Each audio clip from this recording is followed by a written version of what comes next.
we're in an all-out state of emergency. And I see the Green Party agenda as really critical. Jill Stein is hoping third time's the charm, running as a third-party candidate for President of the United States. Both parties are really bought and paid for by Wall Street. You know, they're big contributors, whether they are bankers, billionaires, fossil fuel barons.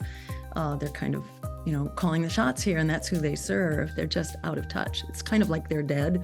They're sort of like the living dead here, and they're not really responding to the state of emergency that everyday working people find themselves in right now. When asked whether her 2016 run could have, as some claim, contributed to former Democratic presidential candidate Hillary Clinton losing the election in key swing states, Stein is adamant that blame should not fall on her or any third-party candidate for that matter. I think is extremely offensive and arrogant, and exemplifies kind of what the problem is right there.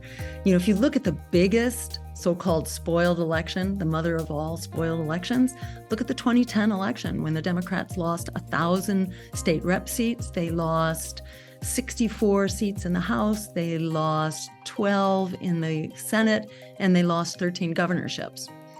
Where's the third party to blame it on? Oops, there was no third party. There was no vast third party movement that was taking votes away. A 2022 Gallup poll shows most Americans identify as independent voters, and they, quote, greatly outnumber Republican and Democratic identifiers. It's so exciting, having done this twice before, to see what a completely different political era we're in right now. And I think all bets are off, and people are standing up in a way we've never seen. So I'd say hold on to your hat. Considering Stein is a three-time veteran of the third-party runs, we asked her what she thought of her competition this time around for 2024. First up, Robert F. Kennedy Jr., environmental justice lawyer turned politician running as an independent.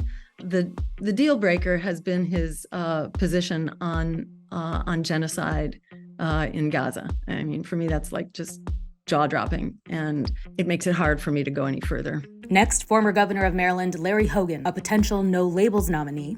Haven't actually focused on Hogan at this point. And Cornel West, a scholar and activist who at first said he'd run for nominee of the People's Party, pivoted to the Green Party, and now is running as an independent. I was helping Cornel West in every way that I possibly could. I've run twice before, so I've had a lot of experience getting on the ballot. There's just a gazillion ways to keep newcomers out and to prevent competition from ever occurring in our democracy. But once he didn't want to run with the party, at that point, I became aware that, oh my God, now that agenda is not going to get on the ballot. In short, I'll say I don't, at this point, want to criticize third-party candidates. They're getting enough criticism already.